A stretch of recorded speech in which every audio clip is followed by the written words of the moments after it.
temos uma mesa temática muito importante, principalmente no contexto do Brasil atual, discussão sobre o orçamento. Então, temos hoje a satisfação e a honra de receber aqui o João Vietes, uma pessoa muito importante, tá? E certamente é um dos pesquisadores que mais entende de orçamento no Brasil. Então, certamente temos muito a aprender dele. O professor Nelson Marconi vai estar a caminho, então nós vamos iniciar aqui as atividades, tá? Para a gente também ter tempo para fazer a exposição, a discussão. Tá? Então, uma breve apresentação assim, bem resumida, né? Porque a gente for aprofundar já todos os detalhes, a gente vai perder esses 5 minutos, tá? Com a biografia do Odilon Guerreiro. Então, o João tem toda a trajetória ligada à economia, né? Estuda economia na PUC, faz mestrado, especialização em políticas públicas, foi professor de várias instituições de ensino superior aqui no estado de São Paulo, incluindo a atuação como estudante na Fundação Getúlio Vargas, também na Universidade de São Paulo, tá? E fazendo a ponte também com a prática, né, com o conhecimento aplicado, tá? Tem atuação também como vereador, por 2 mandatos na cidade de São Paulo, e atuando também, né, com o tema de orçamento. E tem um livro, né, recente, que é Orçamento Público e Cidadania, tá? Editora Livraria da Física. Então, recomendo para quem quiser conhecer mais, entender mais como se dá o processo orçamentário. Tá? E é importante a gente conhecer as finanças públicas do orçamento. Né? E aí, do ponto de vista da profissão também, tem uma atuação destacada, né? Já foi membro do sindicato dos economistas, né? Hoje é presidente do COIFON, né? O órgão que regula a profissão aqui do Estado, tá? Também já atuou no Conselho Federal, tá? Então tem toda uma trajetória importante, tá? Na economia, com conhecimento bastante profundo sobre o orçamento. Então, né, vamos agora ao que interessa, dar a palavra aqui ao Odilon. Mais uma vez, muito obrigado por aceitar aqui o convite de participar da 9ª Semana de Economia da Bacharelado em Ciências Econômicas da Universidade Federal da Pesquisa. Seja muito bem-vindo. Boa noite a todos. Queria agradecer o convite, agradecer ao professor Marcelo aí que conduziu os trabalhos. E o tema da nosso debate aí, tá certo? É fundamental para a gente entender o que está acontecendo no país. Então, o tema é o novo arcabouço fiscal e a nova dinâmica macroeconômica. Então, o Brasil, se a gente retroceder um pouco aí com o Temer, você teve a primeira tentativa de ajuste fiscal, que era um plano para 20 anos, você só aumentar o orçamento baseado no aumento da inflação, que logicamente não deu certo e nem daria. Só para dar um exemplo, o Brasil, em 20 anos, a população vai crescer ele foi implantado em 2016, 15 a 20 milhões de crianças iam nascer. E como é que você faz? Hospital público, maternidade, escola, creche. Ou a população está envelhecendo cada vez mais, como é que você atende essa população mais velha? Você vai ter o Estado presente. E o plano do Temer acabou esse ajuste não dando certo, e agora veio esse novo ajuste fiscal, tá certo? O novo arcabouço fiscal que engessa o orçamento. Tá? Se discute tudo que, fundamentalmente, o orçamento, ele pode, o aumento, por exemplo, se a receita passar de 1 bilhão, uma hipótese, para 1 bilhão e 100, você pode gastar até 70% desse aumento de 100 milhões. Só que aí você tem uma trava de 2,5%, que no fundo não é os 70%, de 2,5% se a economia estiver crescendo muito, ou de 0,6%. E isso daí acaba amarrando a economia brasileira. E o que eu vou procurar discutir com vocês são algumas questões centrais, do ponto de vista de mostrar que não dá para a gente aceitar esse tipo de ajuste fiscal e quem ele acaba prejudicando.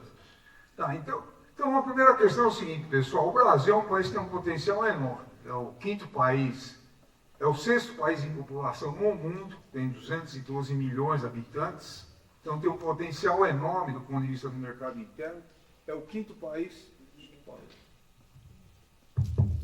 é o quinto país em extensão territorial do planeta, que não é pouca coisa, tá certo? Tem água em abundância, apesar de todas as crises que nós estamos por causa da situação climática, tem muita fonte de matéria-prima, tá? Tem universidades extremamente importantes, tá? Então nós temos um potencial enorme para superar a crise. Então é muito importante a gente perceber isso, só para a gente fazer algumas comparações. O Uruguai tem 3,5 milhões de habitantes. Então, qual é o projeto, né, nacional para o Uruguai? Ou o Chile tem 20 milhões, ou a Argentina tem 45 milhões, que é o tamanho da população do estado de São Paulo. Então, o Brasil tem um potencial enorme, não podemos perder essa dimensão, não podemos amesquinhar o futuro do Brasil. Tá? Então, nós precisamos, primeiro, no meu modo de ver, a gente tem que entender onde é que a gente está vivendo. Uma segunda questão é o seguinte, a ciência econômica é para estar a serviço da sociedade. Tá? O nosso papel de economista é resolver os problemas da sociedade brasileira, que é uma sociedade extremamente injusta. Eu estava levantando alguns dados, o Brasil, cerca de 27, 28 milhões de brasileiros ganham, aposentados ou pensionistas, ganham um salário mínimo. Tá certo? Ou o benefício de prestação continuada, que é dado a famílias, presta atenção, que tem que ter um idoso de mais de 60 anos ou alguém que tenha problemas de saúde gravíssimos, tá certo? Ou necessidades especiais, numa família que a renda média é 1/4 do salário mínimo. Quer dizer, e o governo o quê? Paga um salário mínimo por mês, tá certo? Tem 6 milhões de famílias nessa situação. Só para a gente entender a situação precária que vive o povo brasileiro. E por outro lado, para quem está acompanhando aí o debate sobre a reforma no imposto de renda, tem cerca de 160 milhões de brasileiros que ganham mais de 50 mil por mês, que é a elite da elite, fora os que ganham milhões e bilhões de reais. Tá certo? Então nós precisamos ter um projeto para resolver os problemas do ponto de vista da maioria do povo brasileiro. Essa é a grande questão que está colocada. E o que eu vou procurar colocar aqui é que é possível fazer isso, que no fundo é uma questão política, não é uma questão simplesmente econômica. Tá certo? Então, primeiro, nós precisamos ter um projeto de desenvolvimento nacional. O Brasil, por exemplo, na época do Juscelino Kubitschek, teve um plano de metas, para quem estudou, e o lema era crescer 50 anos em 5. Depois, na época da ditadura, teve o segundo PND, que era a complementação da matriz industrial do Brasil, indústria petroquímica, aí, energia alternativa e outras indústrias. E depois, no começo da década de 80, com a política neoliberal predominando, no fim dos anos 70 e 80, quer dizer, o Brasil estava endividado numa crise de dívida externa brutal. Inclusive, eu sou da geração de 68, vários amigos meus foram assassinados pela ditadura militar. Para quem às vezes ouve essas bobagens que na época da ditadura era uma maravilha, era um terror, não adianta eu falar para vocês, eu vivi isso, era um terror implantado no país. E segundo, muita gente fala que a economia ia bem. Os militares integraram o Brasil numa crise brutal da dívida externa. A inflação explodiu na década de 80, com eles comandando o Brasil. E depois o Delfim, né, que era um grande economista, levou o Brasil para uma tremenda recessão para gerar saldos na balança comercial para poder pagar os juros da dívida externa. Tá certo? Só mais uma referência importante, em 1945 e 1980, o Brasil foi a economia capitalista que mais cresceu no mundo. O PIB brasileiro, nesse período de 35 anos, cresceu em média de 7% ao ano. Hoje, você cresce 3%, todo mundo acha o máximo. O Brasil já cresceu 7% ao ano, em média, durante 35 anos. Tá certo? Então, nós precisamos ter um novo projeto nacional. Isso aí é o grande desafio que a gente tem que ter. E veja, é um projeto que tem que contemplar o quê? A retomada do crescimento do PIB, a geração de emprego, dentro de uma economia que respeite o meio ambiente, que é uma questão fundamental hoje, né? Porque vocês aqui em média vão viver mais uns 70 anos. Então vocês imaginam que vocês vão encontrar pela frente se continuar o que está acontecendo. No Rio Grande do Sul, seca, enchentes brutais, ou aqui em São Paulo, essas tempestades. Isso que está com as secas pelo Brasil. Tá? Isso daí, hoje inclusive saiu uma matéria que o ano passado foi o primeiro ano que ultrapassou o 1,5% de aquecimento no planeta desde a Revolução Industrial.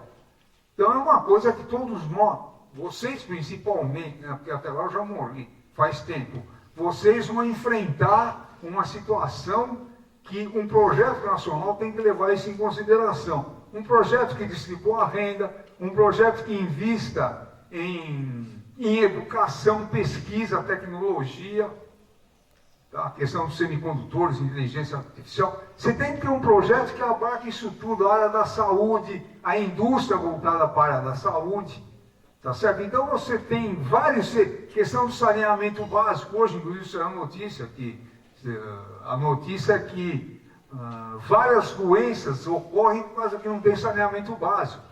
Tá? Você vai lá pelo interior, principalmente na Amazônia, tá certo? Ou muitas capitais do Brasil não tem basicamente saneamento básico, que é uma medida básica do ponto de vista da saúde pública. Então nós temos que ter um projeto, por exemplo, no Brasil faltam cerca de 7 milhões de habitações. Então você tem que ter um projeto que contemple o desenvolvimento do Brasil, a distribuição de renda, tá certo?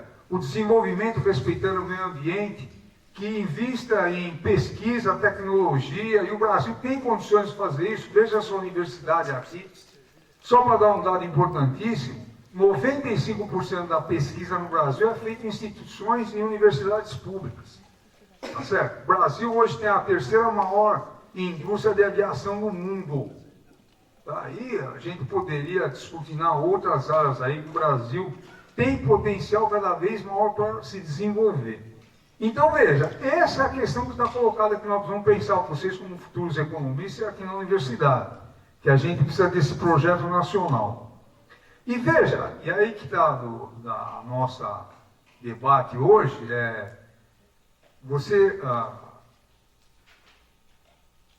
que o novo arcabouço fiscal é a nova dinâmica macroeconômica. A nova dinâmica macroeconômica, economia fiscal, monetária e cambial, tem que estar a serviço desse desenvolvimento. Nós temos que pegar esses instrumentos. E aí eu peguei como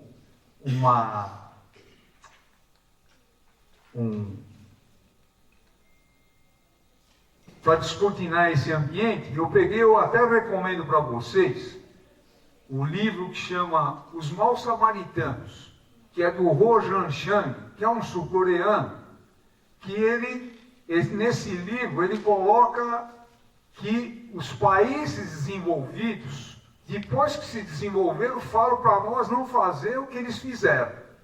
Tá certo? Então, ele é um sul-coreano, ele viveu o desenvolvimento da Coreia do Sul. Então, ele coloca 6 questões básicas, e aqui o que eu trouxe é o prefácio feito pelo professor Bressi Pereira.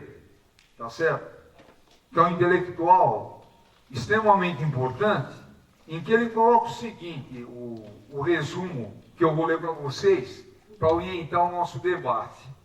Ele fala o seguinte, porque a Coreia mais amplamente os países asiáticos dinâmicos foram tão bem sucedidos, fundamentalmente porque não aceitaram as recomendações de política econômica e de instituições vindas do hemisfério norte. Aí ele coloca 6 diretrizes básicas. Tá? Isso é fundamental. Primeira coisa que ele coloca, o Ha Chang, selecionar determinados setores industriais e os protegerem e apoiarem. Então, o que ele coloca é isso. Por exemplo, num projeto nacional, o que é fundamental para o Brasil se desenvolver? Inteligência artificial, produção de semicondutores, a área de química fina, de fármacos, tá certo? Energia alternativa. Logicamente, nós economistas vamos ter que entrar nesse debate juntamente com engenheiros, físicos, químicos, etc. Quem conhece o Brasil, as suas relações econômicas, tá? E o potencial da indústria brasileira. Então, essa é uma primeira questão que ele coloca para nós nos orientarmos aí, desse ponto de vista de um projeto nacional. Aí a segunda questão que ele coloca: tendo a propriedade dos bancos, dirigir o crédito para aqueles setores. Então ele coloca o seguinte: você precisa de bancos estatais para poder dirigir o investimento que é fundamental para os setores que você acha prioritários. Tá, aqui no Brasil, por exemplo, você tem o BNDES, que é um dos maiores bancos estatais do mundo na área voltada para a área de produção, para investimento. Tem o Banco do Brasil, que é o grande financiador do agronegócio. Tem a Caixa Econômica Federal, que é o grande financiador, por exemplo, de habitação pública e saneamento básico. Tá, então nós temos um tripé extremamente importante. E aí, veja, nós do Conselho fizemos nós estamos fazendo vários documentos e fizemos um aí que chama Repensar o Papel do Estado sob uma ótica pragmática, que a gente está discutindo o Estado como instituição, independente se o governo é progressista ou conservador, ele tem um papel fundamental no mundo. Só para dar um exemplo, o Elon Musk, que bota a banca aí e está destruindo o Estado americano, ele pegou bilhões de dólares a juros subsidiado do governo da Califórnia. Tá certo? Por exemplo, hoje saiu na imprensa, eu até trouxe aqui, que o primeiro-ministro da Alemanha teve uma vitória enorme lá no parlamento, que ele conseguiu aprovar um pacote de 500 bilhões de euros, tá, para fazer a Alemanha retomar o desenvolvimento e resolver os grandes problemas. Então, essa é a ação do Estado. E um dado que nós levantamos, que é da Agence Française de Développement, de 2018, tem 450 bancos públicos com capital no mundo de 11,2 trilhões de dólares. Eu até estou colocando isso porque no governo anterior, o tal do Paulo Guedes, quando ele assumiu, falou que ia privatizar o Banco do Brasil, BNDES, Caixa, não tem nem noção da importância do papel dos bancos públicos no mundo. Então essa é uma outra questão que o Han Zhouchang coloca, e você precisa desses bancos. Só mais uma informação importante. A Embraer hoje é a terceira empresa aeronáutica do mundo, que produz aviões de alta qualidade. Grande parte dos aviões exportados pela Embraer são financiados pelo BNDES. Só para vocês terem uma ideia, a Embraer fecha contratos de 1 bilhão, 2, exporta 10, 15 aviões para um determinado país, é o BNDES que banca essa exportação, tá? Do ponto de vista de financiamento. Então essa é uma segunda questão do sistema financeiro estatal, você dirigir para os setores que você determina. Em terceiro lugar, estabelecer empresas estatais nos setores onde o setor privado não revela inicialmente capacidade de ocupar. Dá um exemplo histórico. O Getúlio Vargas instalou a Companhia Siderúrgica Nacional no Brasil na década de 40. Ele chamou o setor privado para investir nessa área de produção de aço. E o setor privado não quis investir, porque achava que era muito arriscado, a maturação de investimento ia demorar. Então o Estado brasileiro teve que investir, depois que é o BNDES, que era BNDES anteriormente, a Petrobras e várias outras empresas que tiveram um papel decisivo no desenvolvimento do Brasil. Então você tem, as estatais têm um papel fundamental desse ponto de vista. E tem, como eu dei esse exemplo agora da Alemanha, mais um exemplo importante. Há 2 anos atrás houve um consórcio de países europeus que fizeram um investimento de 6 bilhões de euros para fazer uma estatal de semicondutores para ficar menos dependente da China. Então, onde o setor privado não entra, o Estado entra. Tá? A gente precisa quebrar essa história de que estatal não serve para nada, ou é para arrumar emprego. Isso é um absurdo para o setor privado entrar. O exemplo que eu dou foi da Sabesp. A Sabesp foi privatizada, sendo que o ano retrasado ela deu um lucro de 3 bilhões e meio. Aí eu perguntava para os meus alunos, se você tiver uma empresa que dá lucro, você vai vender? Tá certo? E vende porque o setor privado vai faturar. Esse é o detalhe. Tá certo? E uma empresa de alta qualidade, a Sabesp. Então essa é a terceira questão que ele levanta. A quarta garantir e manter absoluto controle sobre os recursos externos e sobre a taxa de câmbio. Então, aí ele coloca o que é importante entrar de capital estrangeiro para o Brasil, quais áreas você acha que eles não devem entrar, como é que você controla a política cambial, e isso é fundamental, pessoal. Tá? Eu quero até fazer uma ligação para vocês entre a política industrial e a política cambial e as reservas cambiais. Por exemplo, a Venezuela, o exemplo que eu tenho dado, a Venezuela não tem quase base industrial. Na época do Chávez, quando o barril de petróleo estava $140, e entrava bilhões de dólares do ponto de vista das exportações do petróleo, o Chávez, a economia ia muito bem e o povo venezuelano não estava indo muito bem.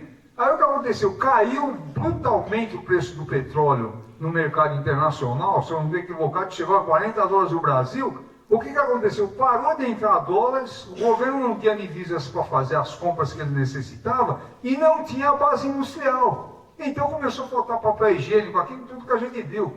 Que não estou nem discutindo a questão ideológica, política da Venezuela, estou discutindo uma questão real. Tá certo? Você tem que ter um país, imagina um país da dimensão do Brasil se faltar dólares para a gente importar o que a gente precisa. E se você não tiver base industrial, que ela está encolhendo. Inclusive amanhã vem o Haroldo aí, que é o vice-presidente do Conselho, ele deve tocar nessas questões. Você tem que ter uma base industrial sólida, que é fundamental para o interesse da sociedade brasileira. Então essa é outra questão num plano de desenvolvimento nacional. Terceiro, controlar o capital estrangeiro, recebendo calorosamente alguns setores, enquanto outros você proíbe. Que é essa questão que eu coloquei aí já. E, finalmente, incentivar as empresas nacionais a fazer engenharia reversa, enquanto faziam vista grossa para a Copa de Tecnologias. Então, se a Coreia, pessoal, a Coreia do Sul, a China, comprava produto americano, alemão, desmontava, via como é que fazia e passava eles a produzirem. Isso é normal que se fez no mundo. Então, veja, para fazer um projeto nacional, você tem que definir claramente o que você quer com o país, como superar os problemas da sociedade brasileira de distribuição de renda e do desenvolvimento nacional, e aí colocar o Estado brasileiro para atender esses interesses, que é o resumo do que o professor Bresser colocou aqui no livro do Rajon Chang.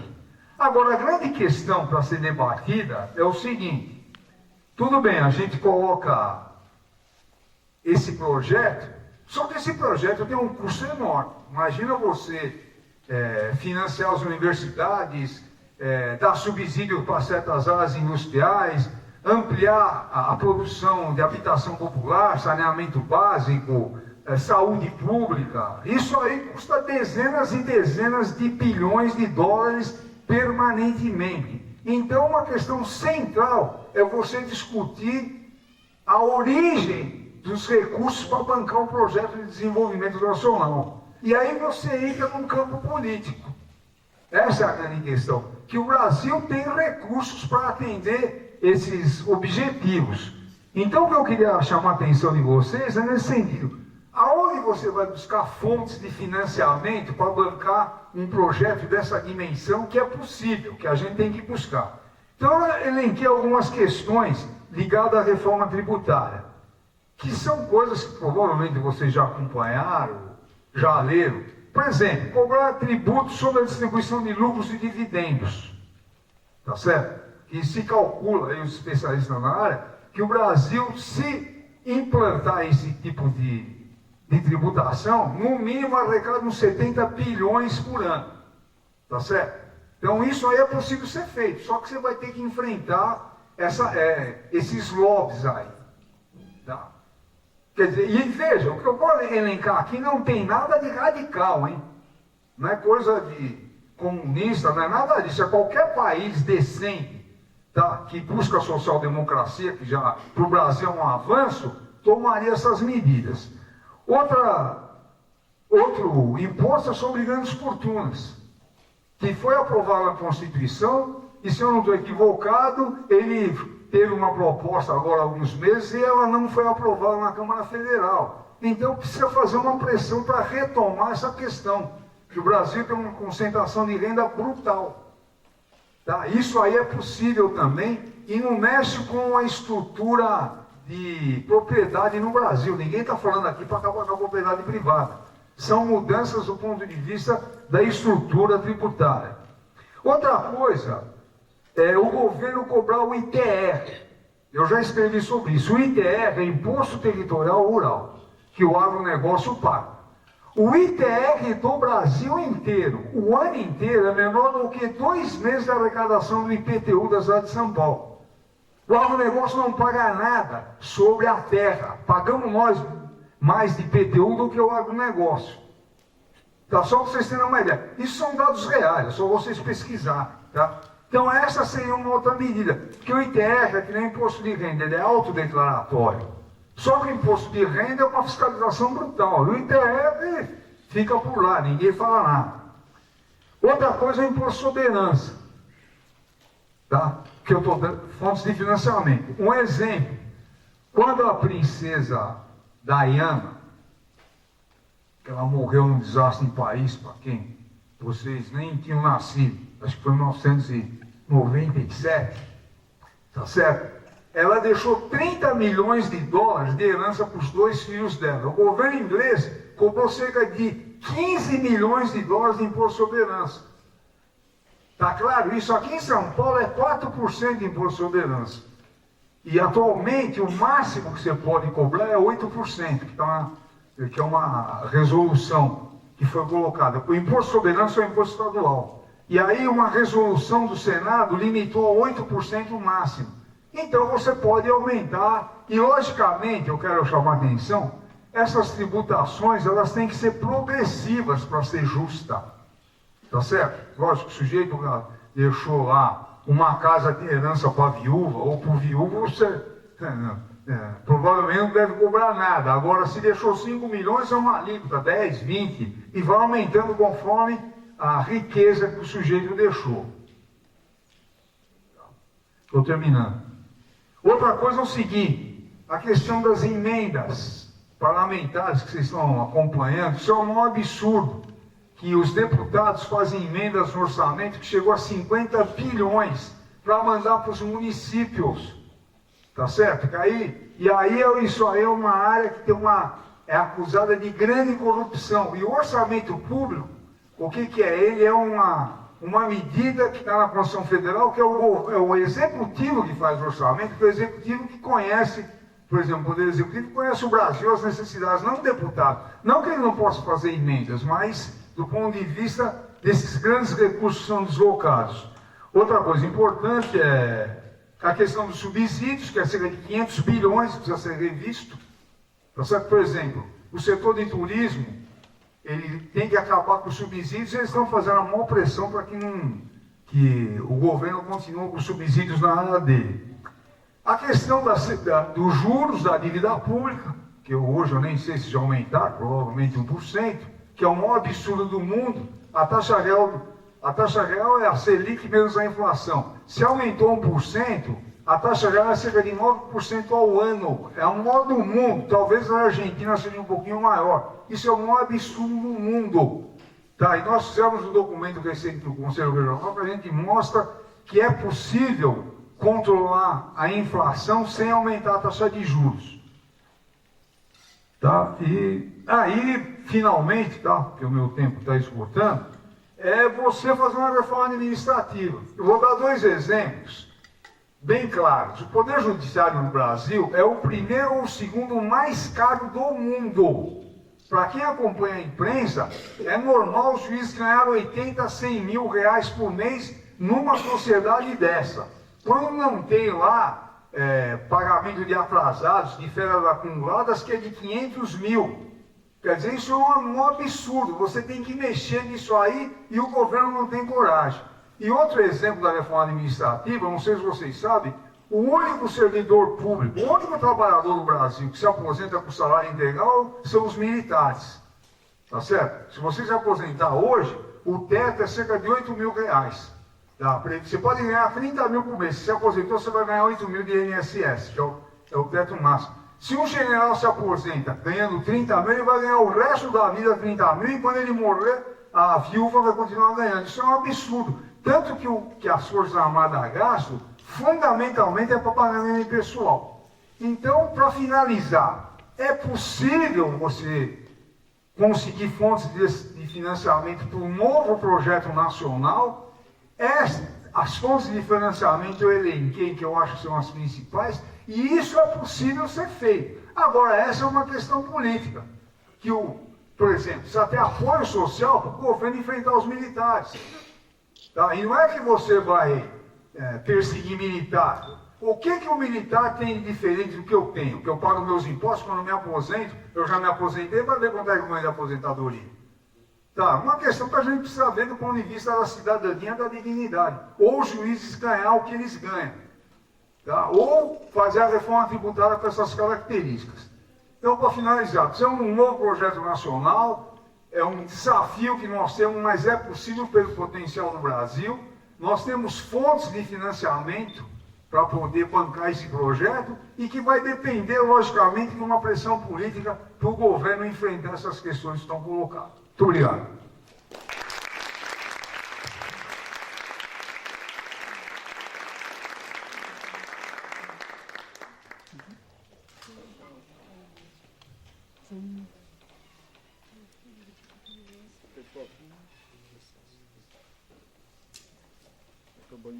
Acabando a bateria.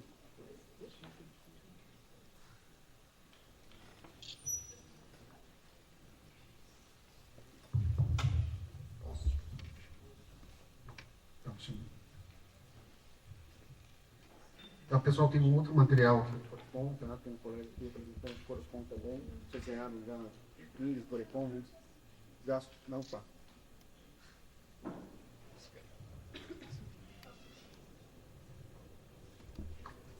Alô.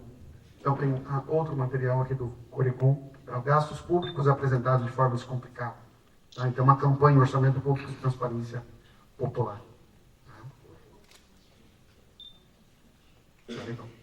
Então, com satisfação, temos aqui o professor Nelson Marconi, Fundação Getúlio Vargas, São Paulo. Muito obrigado, especialista que existe aqui para a Semana de Economia. Então, o professor Nelson Marconi é um dos economistas mais importantes dentro do projeto do novo desenvolvimentismo, tá? Que está muito ligado à Escola de Administração de Empresas da Fundação Getúlio Vargas. Tá? Então, o professor Nelson tem toda a trajetória também associada à economia, né? Fez mestrado na Fundação, doutorado na Fundação, tem livros e obras importantes sobre esse tema, e também, né, dada a sua importância, tem uma incursão na política, ele foi um dos formuladores do programa econômico do candidato Ciro Gomes. Tá? Então, é uma grande experiência de aprendizagem que a gente vai ter aqui com a fala do professor Nelson Marconi sobre esse tema importante, né, sobre o novo arcabouço fiscal e a nova dinâmica macroeconômica. Professor Nelson Marconi, muitíssimo obrigado. Obrigado.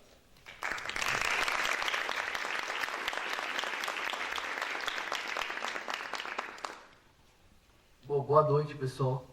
Obrigado pelo convite, né, aqui da Federal do ABC. É um prazer estar aqui, poder, né, conversar com vocês, participar desse debate, fazer um debate com o Milon também.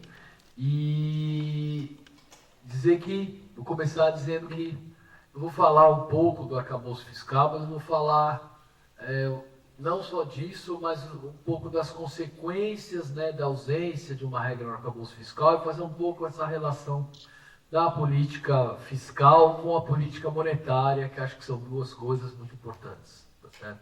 E situar isso dentro de vamos dizer, de um quadro mais geral de necessidade realmente de um projeto nacional de desenvolvimento. Eu vi o Dilon falar um pouco disso aqui no final. Eu vou falar um pouco disso, o que é isso no ponto de vista mais geral, e entrar na questão fiscal, na questão monetária e falar um pouco disso, tá? 30 minutos.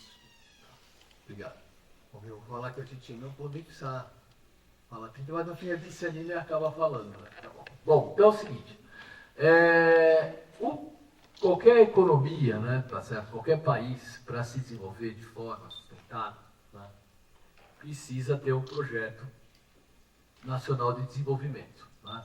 O Projeto Nacional de Desenvolvimento ele é um programa que mostra para onde o país deve ir depois de um certo tempo, né? Pensando um pouco que áreas que o país vai desenvolver mais, de que forma, né?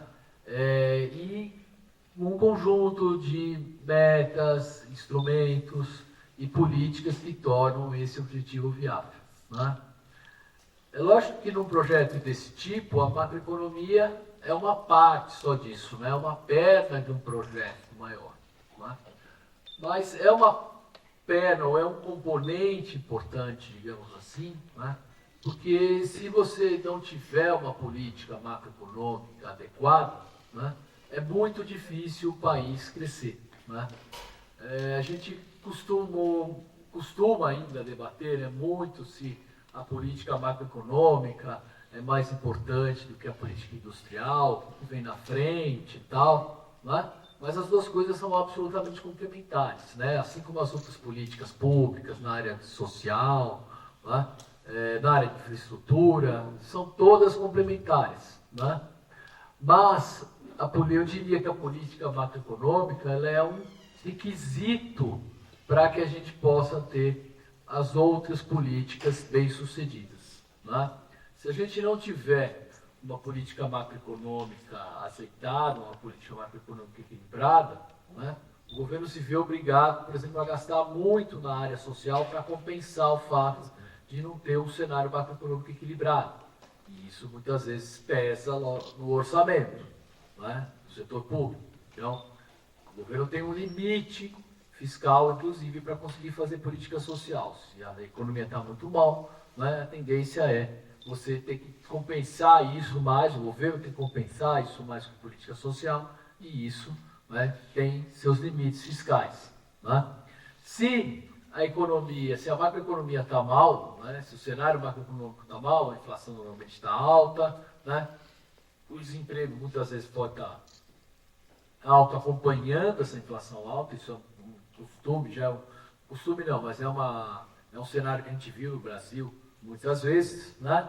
E se você tem um cenário macroeconômico ruim, então, né, você vai gastar muito mais também, né, o governo vai ter que gastar muito mais com infraestrutura, seja infraestrutura social, seja infraestrutura logística, né? Por quê? Porque o setor privado está fora, o setor privado não está investindo num cenário desse, em que você tem um desequilíbrio macroeconômico muito forte, né? Se você quiser fazer política industrial sem ter um equilíbrio macroeconômico, provavelmente o teu resultado da política industrial também vai ser pífio, não é? Por quê? Porque o cenário macroeconômico também é um pré-requisito para todo mundo fazer investimento, não é? Então, a gente falar de macroeconomia é fundamental para a gente entender por que é fundamental para a gente, dentro de uma estratégia nacional de desenvolvimento, né, conseguir alcançar os nossos resultados, tá? Então, acho que por isso que é importante, muito importante e oportuno ter o tema aqui, a gente pode ligar isso com a questão do projeto de desenvolvimento mais amplo, né? Eu costumava em vários debates falar, olha, né, se a gente tiver uma taxa de câmbio apreciada, se a gente tiver uma taxa de juros muito alta, a gente fizer política industrial, a gente vai estar enxugando o gelo já, só, né? E isso a gente vê hoje, por exemplo, que com a taxa de juros que está, a mesma política industrial que o governo faz, né, a gente tem uma melhoria do desembolso do BNDES, uma ampliação, digamos, né, do financiamento para a indústria. Mesmo assim, a gente continua patinando, né, porque com essa taxa de juros do jeito que está, são alguns industriais, alguns empresários que têm acesso a taxa de juros mais baixas, né? A taxa de câmbio até já está mais no lugar, né, tá certo? Mas a gente ficou tanto tempo apreciado que as empresas se adaptaram a esse cenário de taxa de câmbio apreciado, né, se adaptaram importando uma quantidade muito grande de insumos, né, mudando a estrutura produtiva e com isso acabaram, né, muitas vezes a taxa de câmbio apreciada, num patamar mais adequado, acaba não mais fazendo o efeito que poderia fazer no passado, né? Se a gente tem uma taxa de câmbio que também não é estável, não é razoavelmente equilibrada, mas que ela pode ficar subindo e caindo, você nunca sabe muito bem qual é a tendência dela, né? você também vai pedir investimento. Então, vai ter política industrial que vai fazer esse milagre, né? Que vai compensar esse desequilíbrio macroeconômico. Então, tem uma série de questões, né, que a macroeconomia acaba definindo, que são importantes dentro de uma política mais geral, mas que, se elas não estão equacionadas do ponto de vista macroeconômico, acabam atrapalhando o desenvolvimento, né? A gente costuma dizer que tem 5 preços básicos, né, na macroeconomia que precisam estar no patamar equilibrado para a gente poder pensar em desenvolvimento. Um é a taxa de câmbio, precisa estar no patamar competitivo para o setor industrial, né? O outro é a taxa de juros, que precisa estar no patamar adequado, né, para poder financiar o investimento, né? O outro é a taxa de lucro, que é um preço macroeconômico importante, né, para os empresários, para poder definir investimento, e que não é o governo que define, logicamente, mas, dadas as outras circunstâncias, ele acaba sendo um preço que acaba influindo muito na decisão de investir no empresário, né? Ele precisa ter um patamar razoável. O outro, por consequência, nós estamos falando da taxa de lucro, tem do outro lado a taxa de salários, né? A taxa de salários quer dizer o salário médio, como é que é um índice de salários, né, que deve acompanhar a produtividade. Seja só a produtividade do trabalho, a produtividade do capital, você pode discutir depois, mas ele tem que acompanhar o ritmo da produtividade, né? E falta, eu falei dos juros, falei do câmbio, falei dos lucros, falei dos salários, falta a taxa de inflação, né? A taxa de inflação é um outro preço macroeconômico importante, que não pode estar, logicamente, né, muito acelerada, que senão ela também vai atrapalhar o crescimento. Bom, mas vamos falar de políticas agora. Nós primeiro falamos de preços macroeconômicos, vamos pensar agora em falar de políticas que podem levar os preços macroeconômicos para o equilíbrio ou não. E esses preços macroeconômicos, dependendo do nível deles, vai atrapalhar depois o investimento, né, e o processo de desenvolvimento produtivo de uma economia, tá? Vamos falar de 2 políticas macroeconômicas básicas aqui. Vamos falar de taxa de política monetária, vamos falar de política fiscal, né? Até que a gente está aqui para falar do arcabouço fiscal. Bom, o que acontece? O governo, né, ele deve, um bom governo, um governo que tem uma boa gestão do ponto de vista macroeconômico, ele deve fazer uma política fiscal que seja compatível com uma política monetária, que, por outro lado, seja compatível com uma política de câmbio, manutenção de uma taxa de câmbio num patamar competitivo, como eu falei, né, para o setor produtivo. E patamar é esse? Para nós, no nosso Centro de Estudos do Desenvolvimento, é um patamar que equilibra os custos unitários do trabalho da indústria aqui com o custo unitário do trabalho, com a evolução do custo unitário do trabalho em outros países, certo? Mas, eu não vou falar muito hoje de política cambial, vou falar mais de política fiscal e política monetária e como é que elas podem influir, inclusive, no câmbio, né, e nessa dinâmica toda de ajuste macroeconômico. Bom, a política monetária fiscal, elas têm que estar sintonizadas, elas têm que ser compatíveis entre si, né? Uma política fiscal expansionista junto com uma política monetária contracionista, né, ela é absolutamente contraditória, vai causar um aumento de custo muito elevado do governo, certo? Do setor público, e não vai levar ao resultado esperado. Porque, de um lado, você está provocando um estímulo para a atividade da política fiscal, do outro lado, você está provocando uma contração no nível de atividade via política monetária, certo?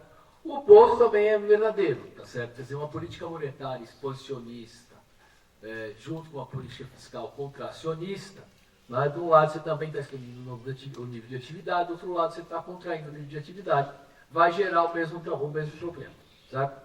Então é fundamental que o governo tenha uma política, as 2 políticas em sintonia. A nossa história econômica não é uma história nas quais essas 2 políticas estão em sintonia. Normalmente elas estão andando em sentidos opostos.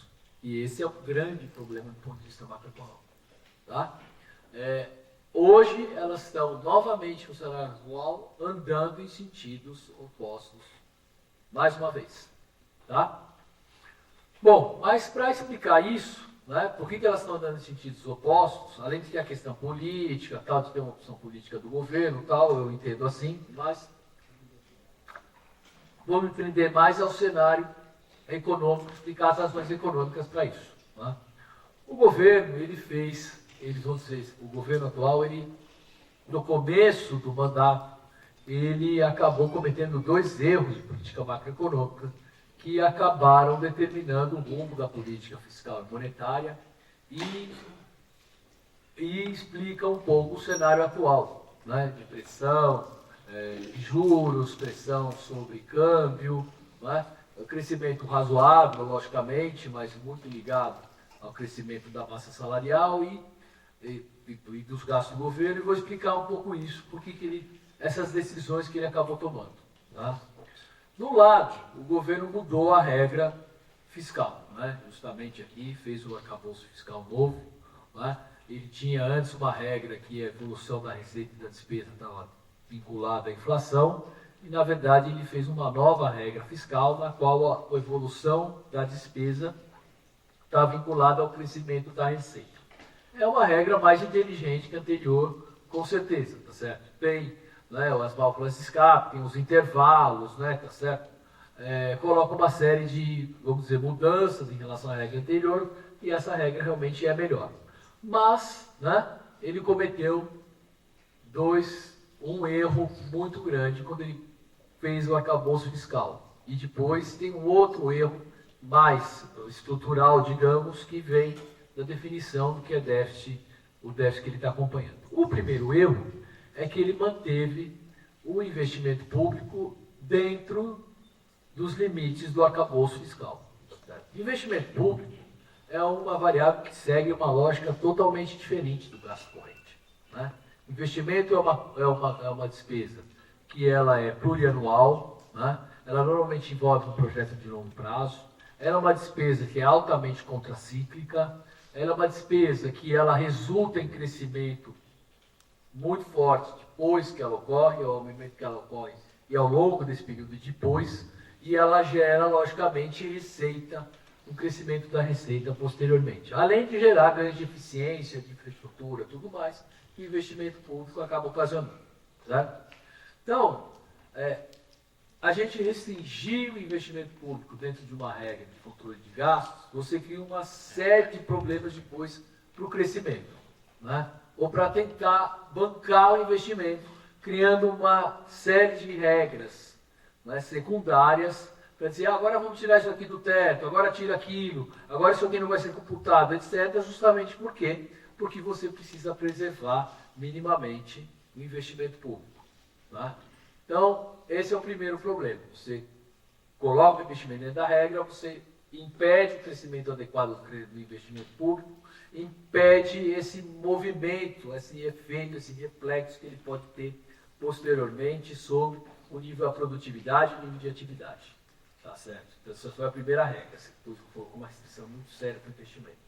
O segundo problema é que a gente está falando da regra só ligada à questão do resultado primário. Nós estamos olhando só do resultado primário na regra.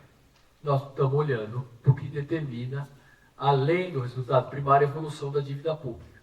E a principal variável que vai influenciar no crescimento econômico, do ponto de vista fiscal, é a evolução da dívida pública. Certo? Quando a gente está considerando só o resultado primário, não está considerando o pagamento de juros, uma regra fiscal, nós estamos deixando de lado todo o impacto da política monetária, da política de juros, etc., sobre o resultado fiscal. Tá? A gente está tirando da regra aquele conjunto de despesas que mais impactam hoje na dívida pública. Certo? Então, mesmo que você tenha um resultado primário razoável, a dívida pública vai continuar subindo, dependendo da política que você fizer, principalmente da política monetária. Tá?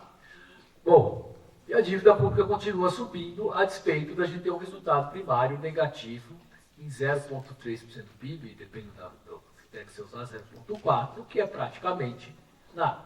Né? Certo? Mas a dívida pública continua subindo muito. Subiu em janeiro, porque teve um efeito, né, de paga despesas menores no mês de janeiro, o crescimento do PIB e tal, etc. Mas ponto alto, a tendência, a dívida pública continua a subir. E esse é um problema do ponto de vista macroeconômico, eu já vou falar sobre isso. Bom, qual é o outro problema da política macroeconômica? Certo? O outro problema da política macroeconômica é que o governo aceitou manter uma meta de inflação que tinha sido estabelecida no governo anterior de 3%. Né? O que é uma meta de inflação absolutamente irrealista para os padrões deste país. Né? A gente conta nos dedos desta mão aqui o número de meses que a gente teve uma inflação menor, igual ou menor que 3%, desde a implementação do regime de metas lá em 99. Certo? Normalmente foram em meses onde o nível de atividade estava muito baixo, ou a gente teve a pandemia e de novo o nível de atividade muito baixo, certo? Ou ainda por cima depois, antes da pandemia, teve uma taxa de desemprego muito alta. Certo? Então a gente teve, na verdade, para ter uma inflação de 3% no Brasil, a gente precisa ter um desemprego muito alto, da ordem de 13%, 14%, o que logicamente gera um custo social absurdo. Por que a gente não consegue ter uma inflação baixa? Porque a gente tem ainda mecanismos de indexação na economia muito fortes, tem uma dependência muito grande do câmbio, né, do ponto de vista inflacionário, né, e tem um nível de produtividade relativamente baixo, por ausência de investimento justamente, inclusive, do setor público. Né? Então a gente tem uma dificuldade de baixar uma inflação que é 4 e pouco para 3%, muito grande. Né? E aí, né, o governo, ao aceitar aquela redução da meta que vinha ocorrendo, ele achou que isso implicava em maior credibilidade para a política econômica. Vamos manter a regra como estava. Né? Mas, se a gente não chega naquela inflação nunca, o que acontece? Do ponto de vista da credibilidade, isso vai piorando, vai se deteriorando com o tempo. Né? Você não chega na inflação e, para conseguir chegar nela, você precisa colocar a taxa de juros nas alturas, que é o que está, por exemplo, hoje não tem nada que justifique uma taxa de juros de 14,25%. A não ser que você tenha uma inflação de 4% e você precisa reduzir lá para 3%, não tem Cristo que faça ela cair para 3%. Certo? E aí você vai continuar com uma inflação alta, né? Alta não, desculpe, alta comparada com a meta que está colocada aí, que é realista, uma inflação razoável, né? Uma taxa de juros subindo, e o nível de atividade caindo. Né? Bom, então a política monetária fica meio refém da definição dessa meta, desse patamar. O que acontece como consequência? Isso, teoricamente, é uma decisão do Banco Central, ainda que a meta, quem decide, é o Conselho Monetário Nacional. O Conselho Monetário Nacional, se vocês sabem, que é composto pelo Ministério da Fazenda, Ministro da Fazenda, Ministro do Planejamento e Presidente do Banco Central, certo? Então, a meta de inflação é definida pelo governo.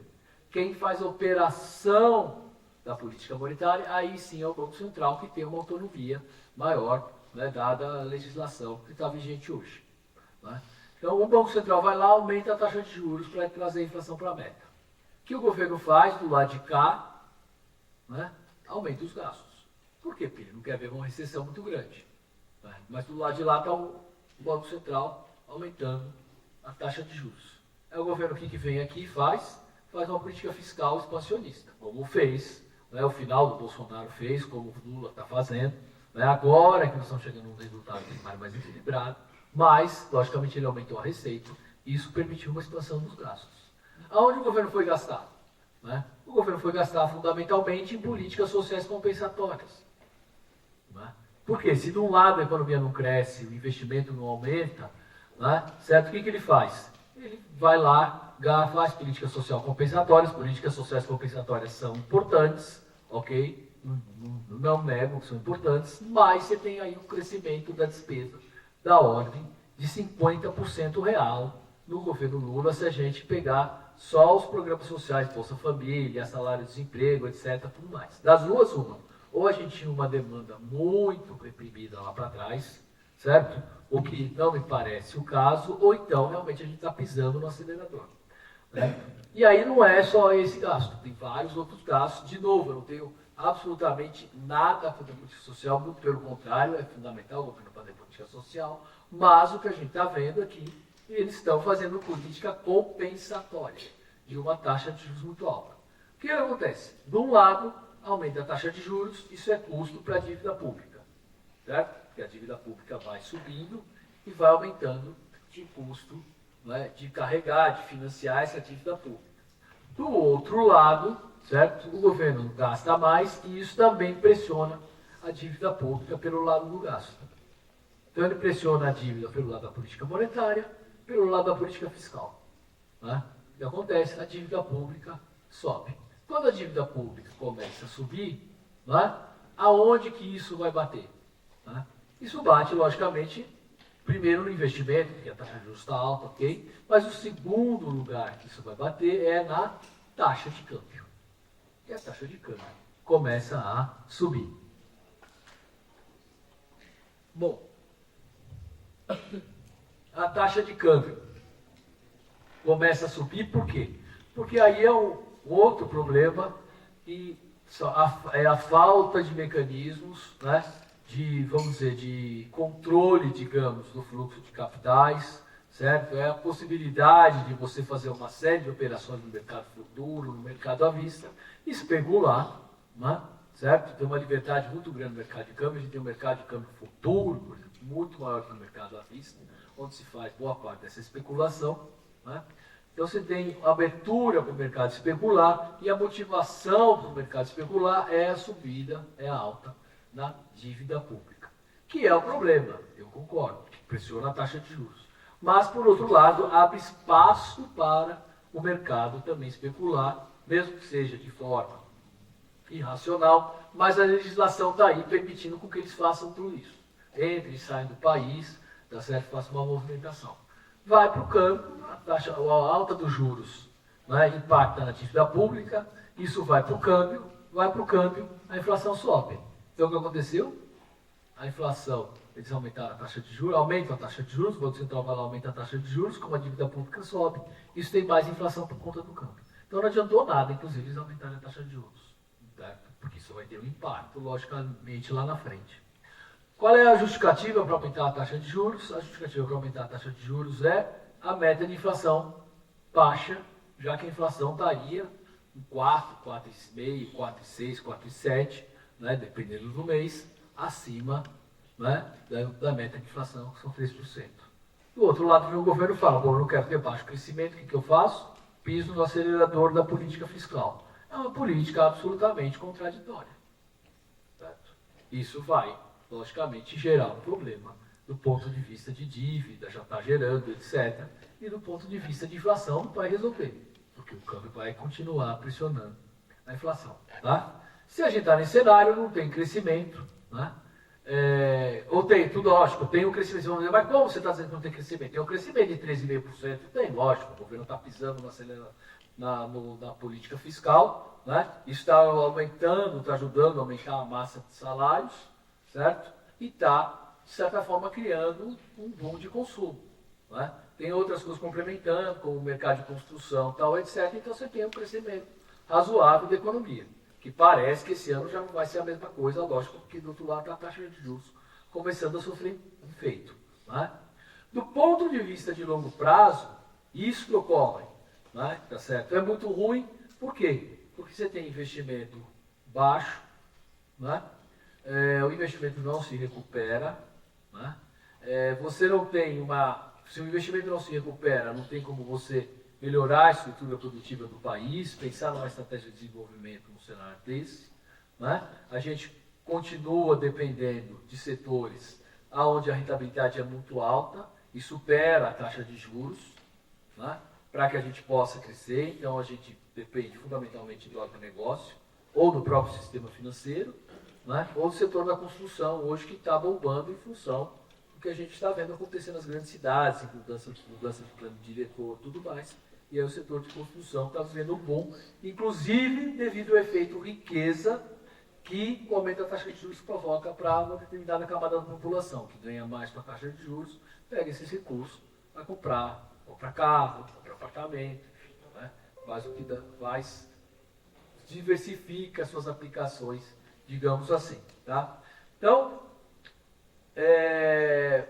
Por consequência, se a gente não tem investimento, né, nos setores mais importantes, a gente acaba não tendo uma melhora da estrutura produtiva, né, gera empregos, gera vários empregos, mas gera empregos com a qualidade, né, não tão boa como se fossem empregos gerados pela indústria, né, ou pelos setores mais sofisticados tecnológicos, né, tem um certo crescimento na economia, mas com uma qualidade de emprego muito baixa. Se a gente pegar os empregos que foram, hoje a estrutura de empregos tem em 2024, comparar com 2012, começo da PNAD, né, aonde que cresceu mais o emprego?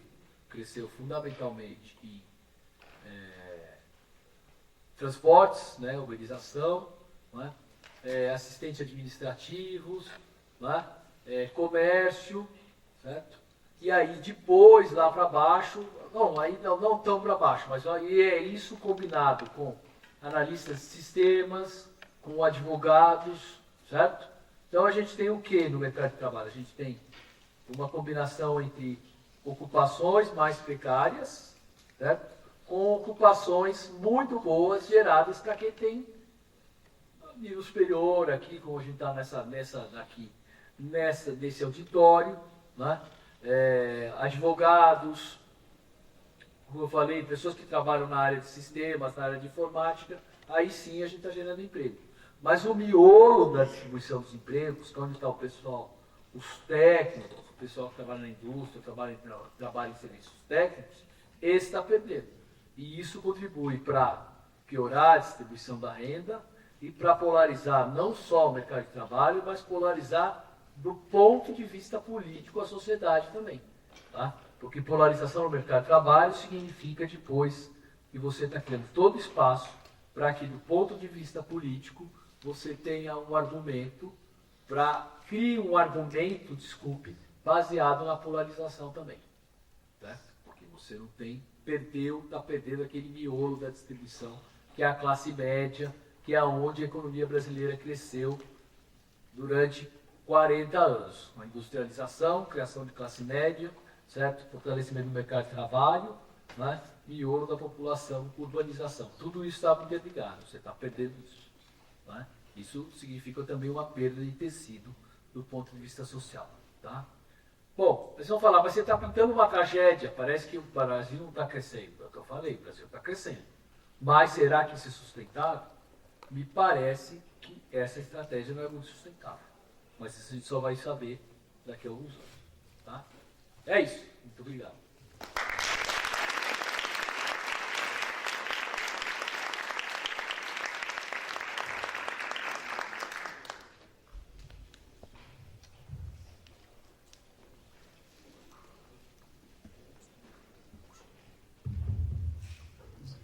Então, obrigado, professor Leandro, pela exposição.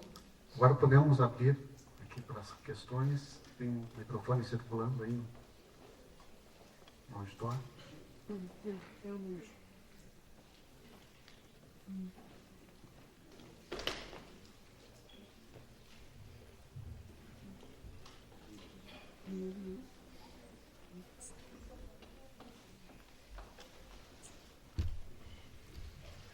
Boa noite, muito obrigado pela palestra, foi excelente. Eu queria pedir uma sugestão de bibliografia sobre novo desenvolvimentismo.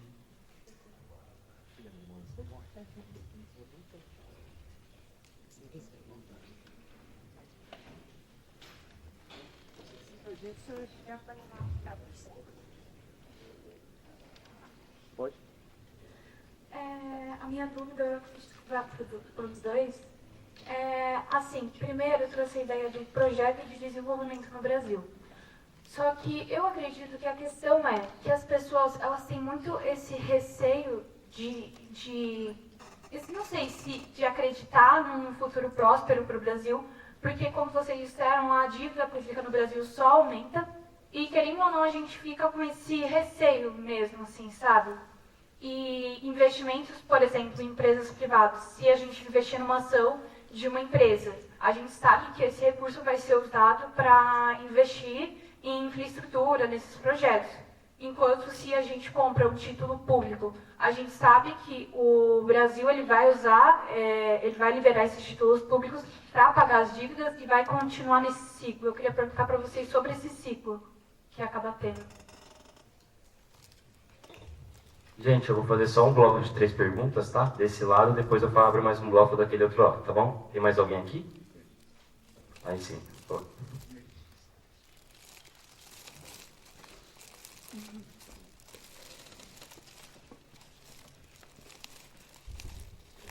Boa noite.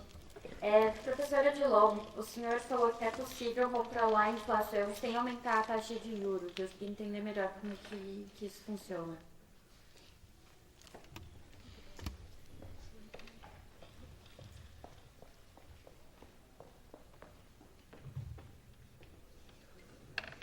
Vamos passar a palavra para o professor. Com essa questão de você controlar a inflação sem aumentar a taxa de juros, por que houve um aumento de inflação recentemente? Uma das questões básicas foi a questão do preço dos alimentos. Então, você aumentando a taxa de juros, que influência que tem na produção de alimento ou no consumo? Nenhuma. Então, você precisa ter políticas de curto e longo prazo, ou médio prazo. Por exemplo, o governo precisa ter estoques reguladores. Recentemente, o Japão estava com problema de aumento de preço do arroz, então, o que aconteceu? Pegou estoques reguladores e vendeu no mercado para o preço baixar. Os Estados Unidos têm, a China, o Japão, os países desenvolvidos têm estoques reguladores. Outra medida é você importar alimentos, como o governo no passado ameaçou de importar arroz e houve uma pressão enorme desse setor para que ele não importasse. Eu estou colocando medidas que são possíveis de ser feitas.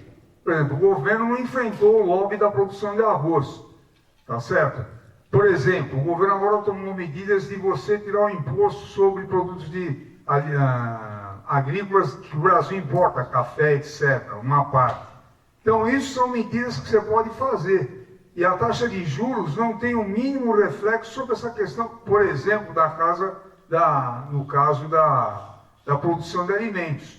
Então, esse é um exemplo bem claro que não adianta, ao contrário, você aumentando a taxa de juros, por exemplo, as empresas vão pegar dinheiro emprestado a juros maiores, elas vão repassar esse aumento de juros no custo delas que vai aumentar a inflação. Então tem uma série de aspectos que a gente tem condições de explorar para que você impeça o aumento da inflação nesse caso. No Brasil não tem excesso de demanda. E se tiver, você precisa fazer investimento em infraestrutura para produzir. Inclusive o crescimento do PIB ano passado, uma coisa positiva, que a área industrial teve um crescimento importante para a formação bruta de capital fixo e as importações de máquinas e equipamentos. Quer dizer, veja o que eu tenho discutido. O Brasil, no fundo, ele está num círculo de fogo que você não pode, se aumenta o emprego, vai causar inflação, então tem setores do mercado que comemoram porque o PIB vai deixar de crescer. E se o PIB deixar de crescer, você não tem aumento de emprego, da renda, e não aumenta a arrecadação do governo. Então tem uma série de aspectos na área macroeconômica que você tem condições de enfrentar para poder controlar a inflação e manter a economia crescendo. Quer falar também sobre a questão do ciclo? Dívida gera mais dívida? Segundo, qual foi? Essa questão do ciclo da dívida. O ciclo, veja, a questão da dívida pública foi colocada pelo professor. A dívida, esse ano aqui está se prevendo que a dívida, o pagamento de juros vai chegar a R$1 trilhão. Inclusive a dívida pública do Brasil, para quem está acompanhando, ela diminuiu, caiu para 75% do PIB. A dívida pública americana é cerca de 110, o Japão 220. O Brasil é um país que é relativamente equilibrado a dívida pública. Agora, a hora que você aumenta a taxa de juros nesse nível brutal, tá certo? Sem a mínima lógica, tá? Porque a inflação brasileira está em 4,80, 4,90, não é nenhum absurdo. Não que você vai permitir com que ela dispare, mas não é nenhum absurdo. Então, nessa hora que você aumenta a dívida, esse passa a ser o principal gasto do governo.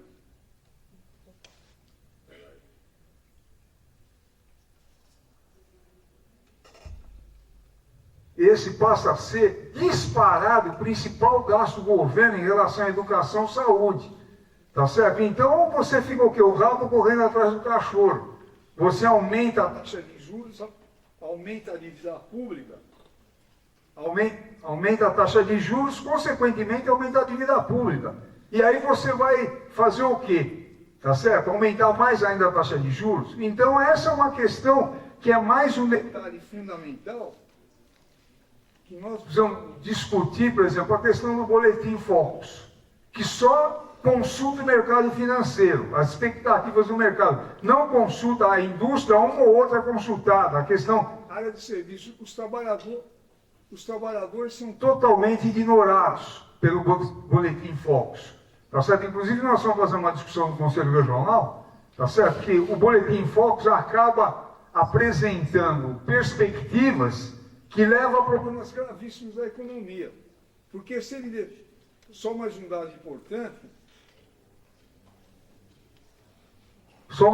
importante, o Boletim Focus de 2022 a 2025 errou em 95% das projeções do PIB, inflação e etc. Então, por exemplo, a questão é essa, você aumentando a taxa de juros, você aumenta a dívida, que faz o governo cortar gastos sociais, que piora, e aliás foi o que o governo Lula fez recentemente, que mudou a forma de corrigir o salário mínimo, tá certo? E que isso aí reflete no benefício de prestação continuada, nas aposentadorias, e você rebaixa o nível de renda da maior parte da população brasileira. Então, no meu modo de ver, essa questão dessa relação dívida-taxa de juros.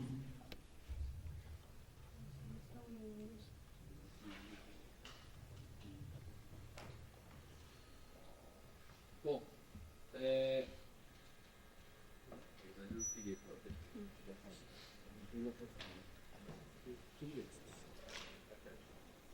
oi? Tá. Então, primeiro, sobre o novo desenvolvimentismo, né? O Bresser escreveu um livro recente, né? Que se chama Novo Desenvolvimentismo mesmo. E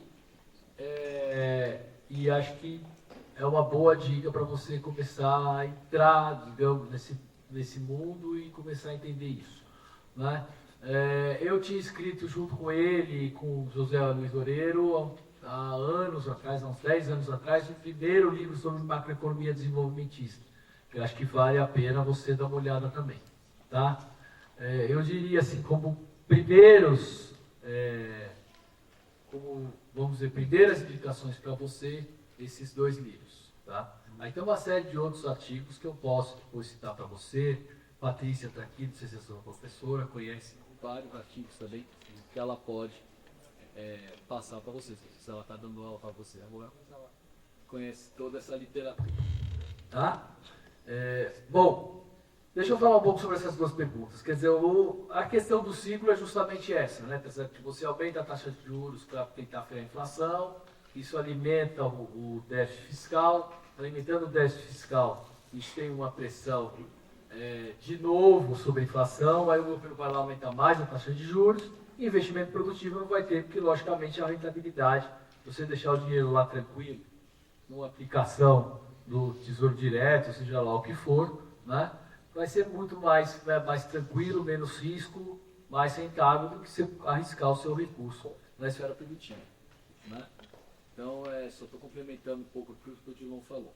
Bom, sobre o controle da inflação, né, deixa eu só complementar também aqui, que a inflação, ela pode ser, às vezes, pressionada por fatores de demanda, pelo lado da demanda, e às vezes por fatores pelo lado da oferta, né? E, às vezes, é uma combinação dos dois, tá? Quando é uma combinação dos dois, logicamente você está dizendo que a economia está crescendo muito e tem pressões do lado dos custos, certo? Quando a economia está ou uma pressão forte do lado dos custos, né? Por exemplo, você teve agora uma inflação por conta da energia, né? Aumentou a energia e a inflação em fevereiro foi muito alta.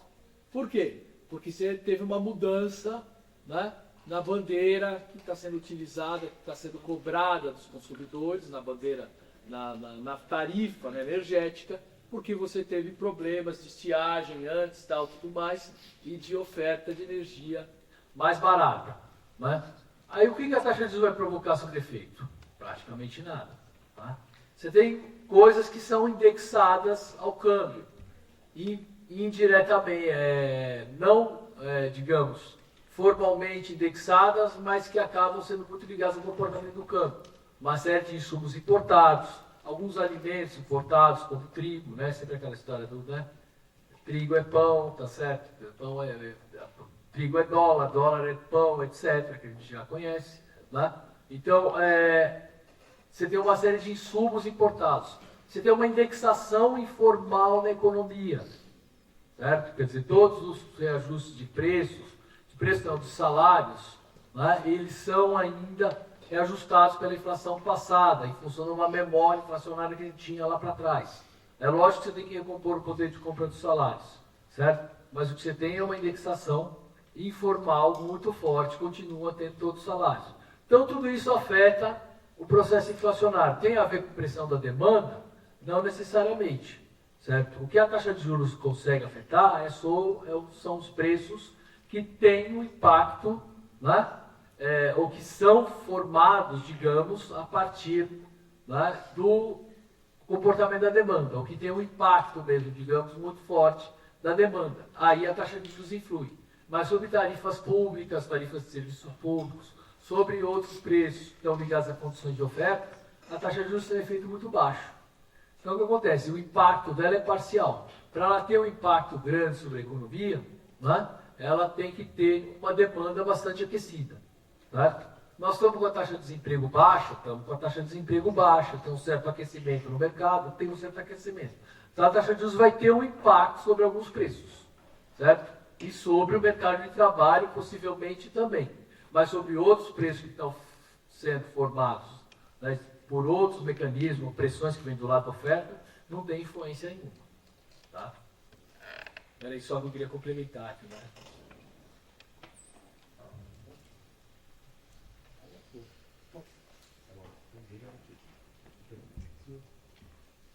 Bem, mais perguntas?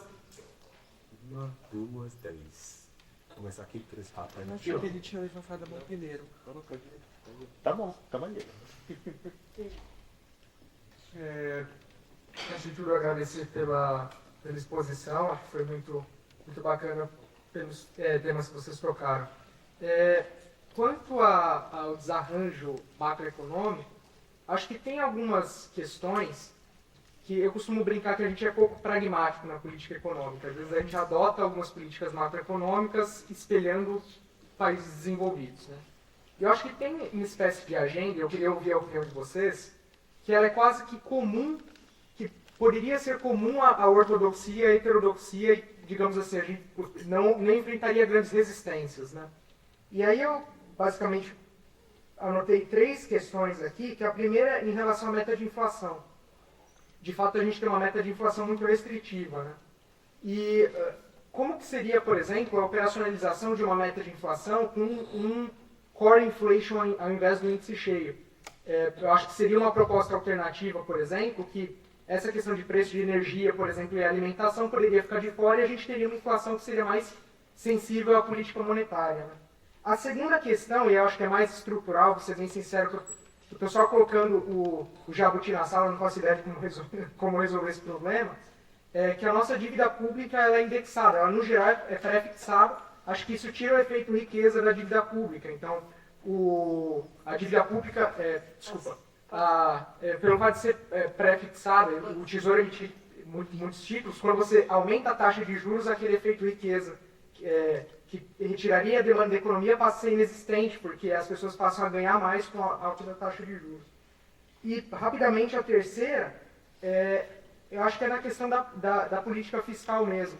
O fato de que parte da política monetária não ser tão efetiva em reduzir a inflação, eu imagino que é porque existe uma parte do orçamento que continua sendo executada independentemente do fato de você ter uma taxa de juros mais elevada. Então, acho que parte desse descompasso, acho que tem a ver com a própria dinâmica da política fiscal. Os economistas mais ortodoxos, acho que só para dar um exemplo, costumam citar o fato de algumas políticas como Minha Casa Minha Vida e etc., que não são sensíveis a mudanças na taxa de juros. E aí a minha pergunta nesse aspecto seria mais geral. Como que a gente moraliza o orçamento público sem que isso pese em cima dos mais pobres? Porque às vezes eu fico um pouco com o pé atrás nessa questão do Minha Casa Minha Vida, porque é uma política social importante.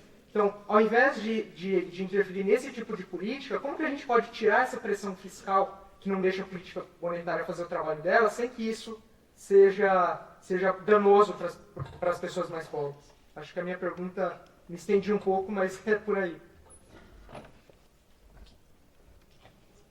Qual é o seu nome? Desculpa, meu nome é Pedro. Aí vocês podem ir direcionando as perguntas para os seus respectivos estudantes, tá bom? Qual o próximo?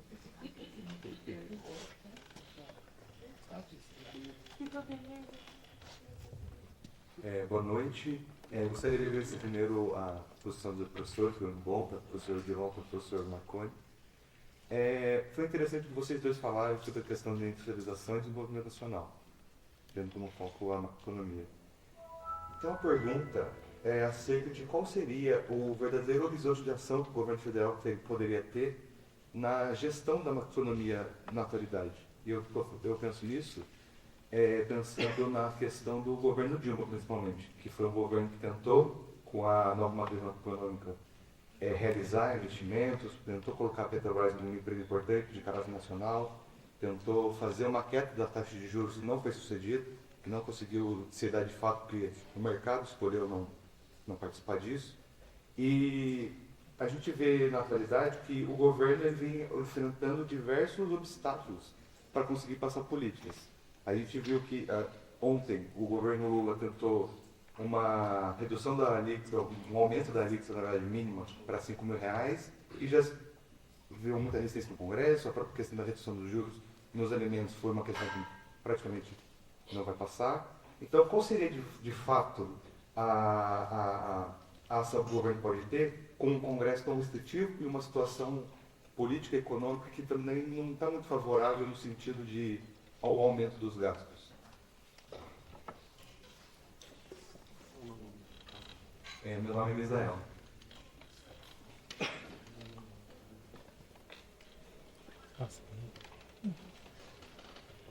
Boa noite. Bom, anotei aqui para não me bananar.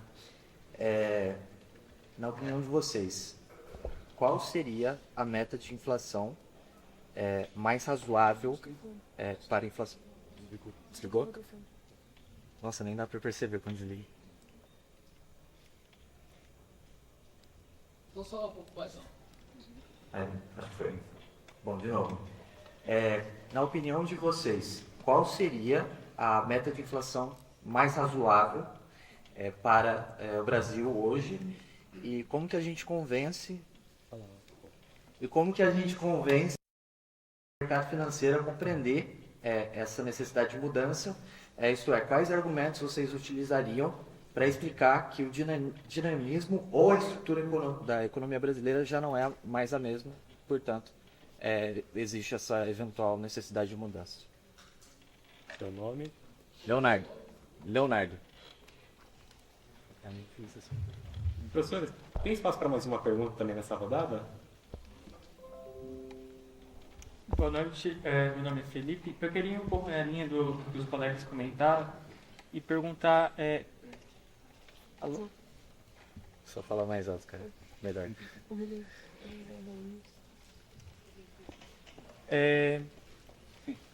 Fala aí. Então, e nessa linha também do que aconteceu no governo Dilma, né? Naquela época, alguns autores chamam de que houve um ensaio desenvolvimentista, a presidente e a equipe econômica passaram algumas medidas de, por exemplo, diminuição da taxa de juros, aumento do investimento público não era bem o core daquela política, mas também estava presente, subsídio a algumas áreas importantes. E não houve, no primeiro momento houve apoio, sim, por exemplo, da Fiesp, do setor industrial, mas esse apoio se desfez muito rápido. Eu gostaria de perguntar para vocês, e sob o ponto de vista do novo desenvolvimentismo, qual que é como vocês pensam essa questão de classe? Quem que é a classe que vai apoiar esse projeto de desenvolvimento e hoje, tendo em vista que a gente tem uma indústria que se misturou muito com o setor financeiro, de onde que viria esse apoio para uma nova política de desenvolvimento?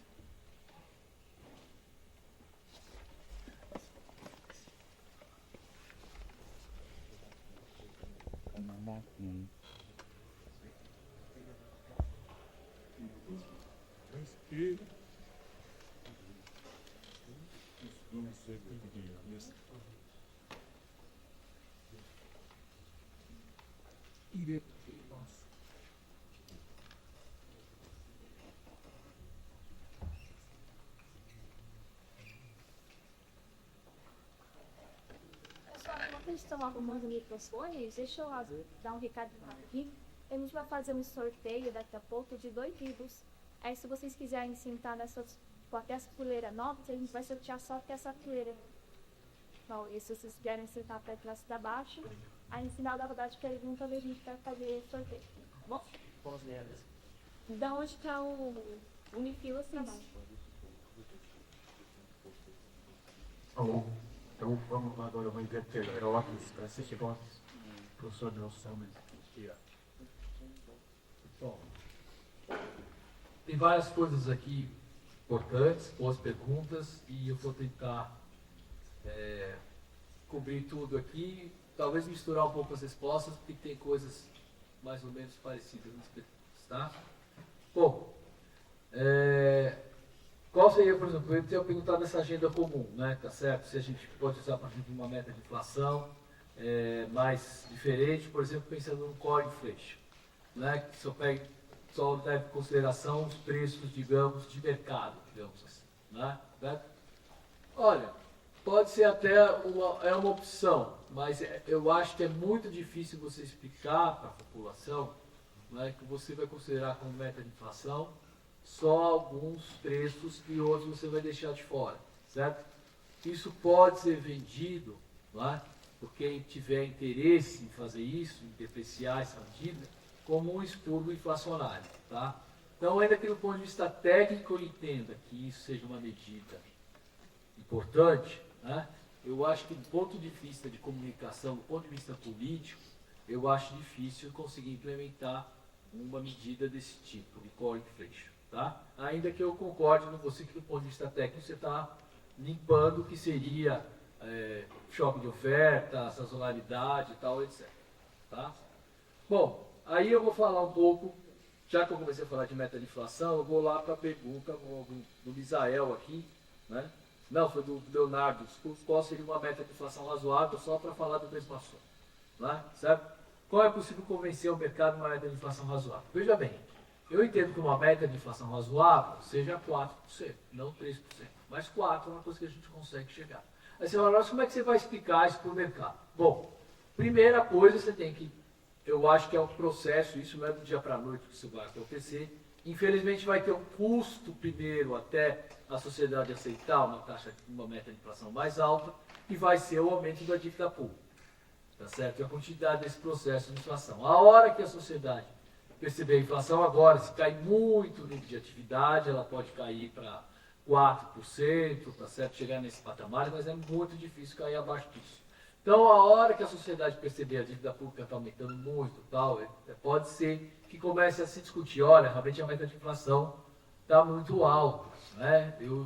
Eu falei disso no começo do governo, depois a gente escreveu um artigo, eu, Luiz Fernando, o Demian, uma série de outros economistas, desculpe, não vou nomear todos aqui, mas a gente escreveu um artigo. Agora já tem o pessoal da GV do Rio lá, Luiz Araújo, tá certo, o Velo, falando, pode ser que a meta de inflação esteja muito alta mesmo. Então, assim, alguns economistas ortodoxos já estão começando a falar disso. Eles não vão dizer que a motivação é a indexação, a produtividade, mas é o problema fiscal, que a gente não consegue resolver o problema fiscal, tal, tudo mais, tá certo? Mas que tem um custo muito alto em termos de dívida, então algumas pessoas já estão percebendo, certo? Então você tem primeiro um debate na sociedade, eu acho, no meio acadêmico, no meio dos economistas, para fazer isso. Depois, o governo tem que ter alguns emissários, certo? Para conversar com o mercado e explicar, tá certo, o que está acontecendo, tal, tudo mais.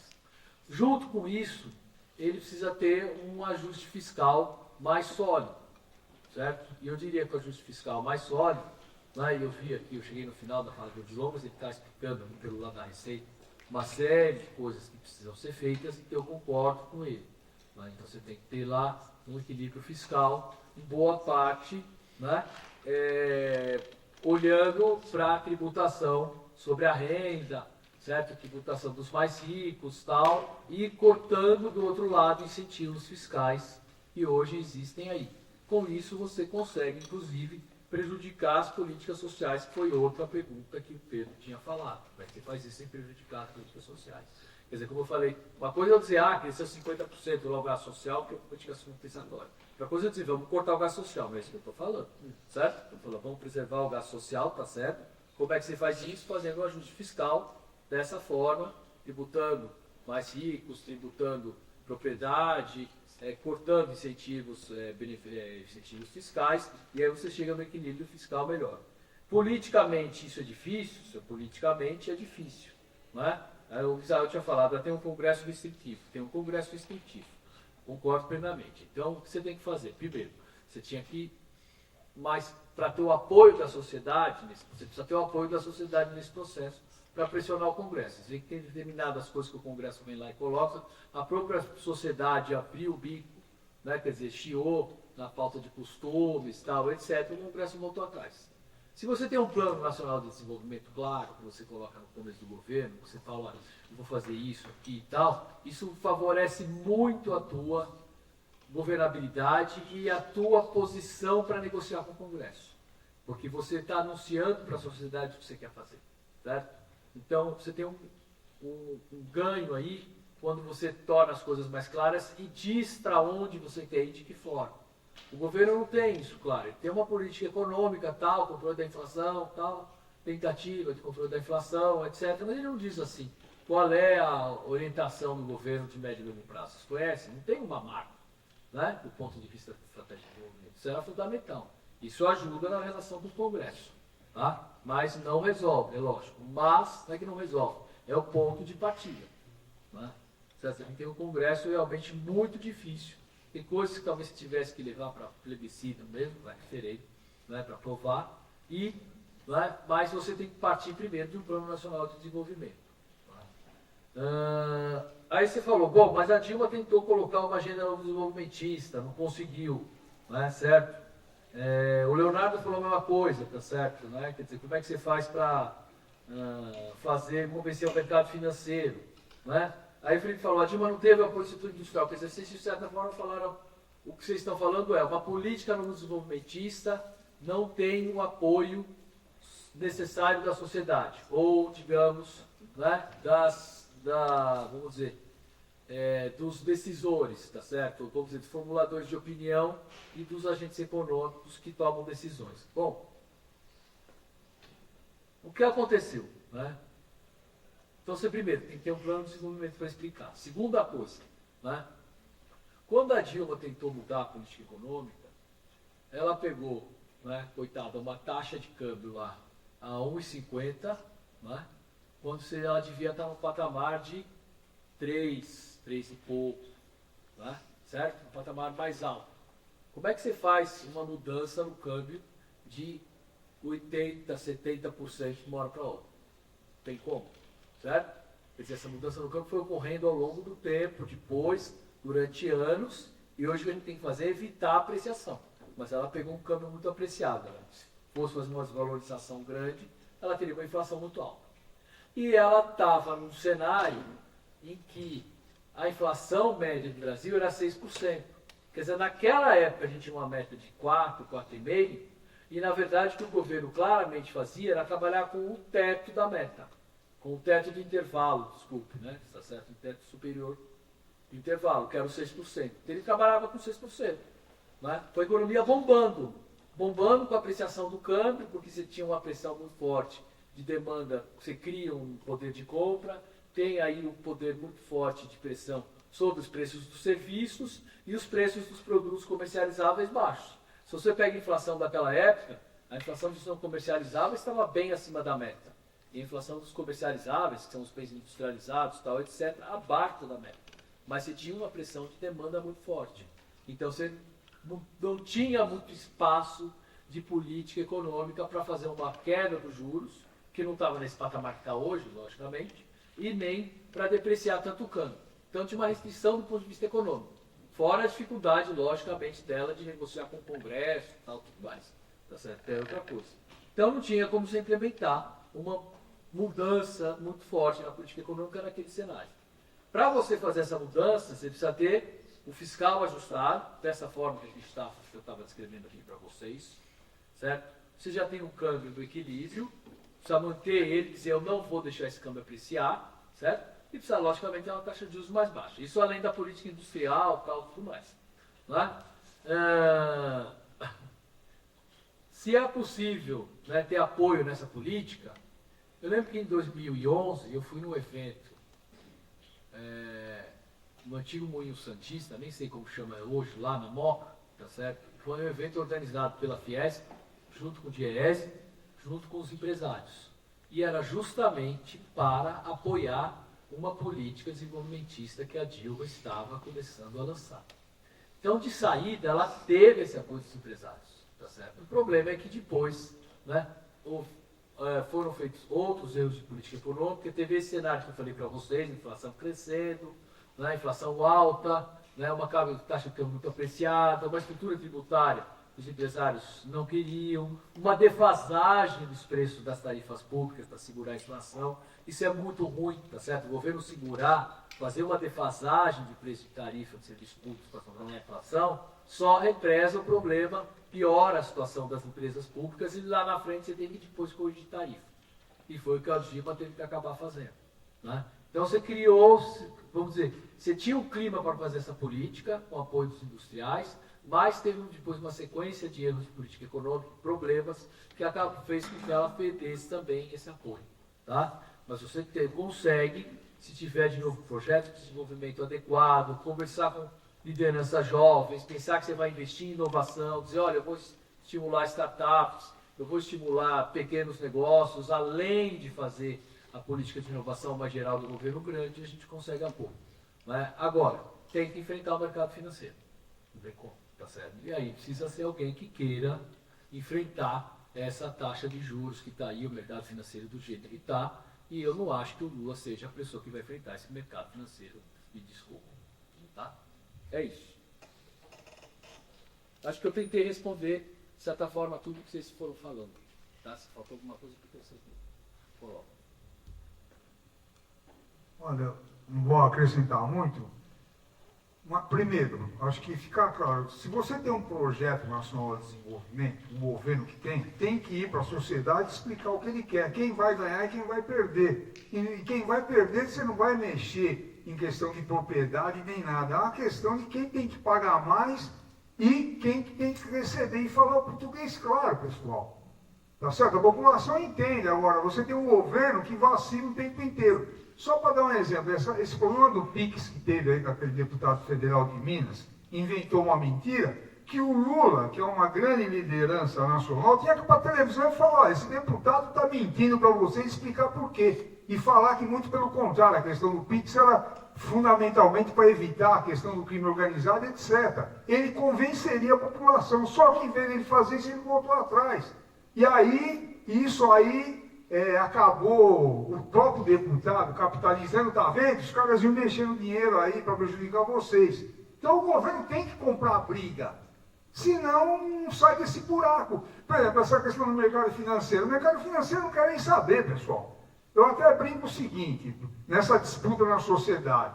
Eu pergunto para vocês já viram briga em família por herança? Irmão se mata, que nasceram o mesmo pai da mesma mãe, uma disputa de mercado. Os caras não querem nem saber. Tinha um aluno meu na FAAP, que era dono de um tremendo supermercado. Eu perguntei para ele, o que você espera do teu concorrente? Ele falou, espero que ele fale. Ele entra em falência para tomar o mercado dele. Essa é a lógica do capital. Não tem bonzinho nessa história. E aí você tem que ter apoio social. E para ter apoio social, você tem que explicar o que você quer. Mostrar quem vai ganhar, quem vai perder. Que nem essa reforma do imposto de renda, o governo tem que ir para a televisão e tem feito isso. Pô, quem até 5 mil vai ser isentado, de 5 a 7 mil vai ter benefício, e quem vai pagar é quem ganha mais de 50 mil. O povo entende isso.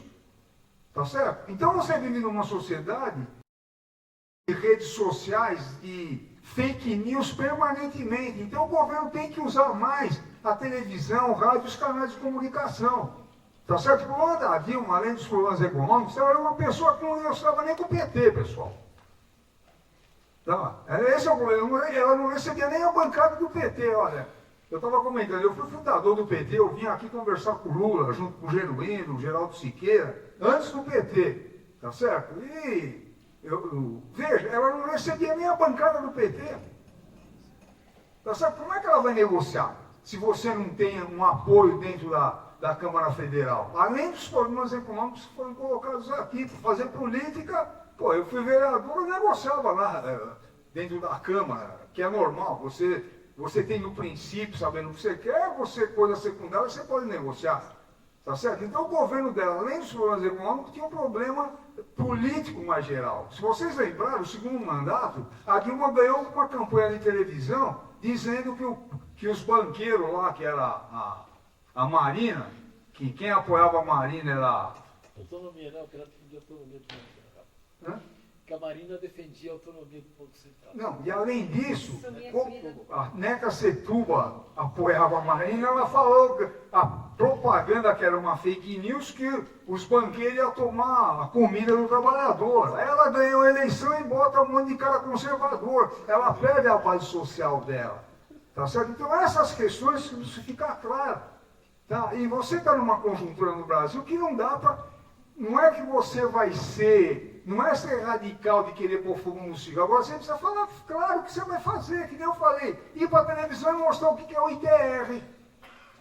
Tá certo? Fala, pô, pessoal, vocês acham que igual o negócio ganha bilhões, agora não tem coragem, porque aí vai perder apoio na Câmara Federal. Agora você vive nessa contradição. Então você tem que escolher algumas questões básicas e explicar a questão. O mercado financeiro, pessoal, ele combate o governo diuturnamente.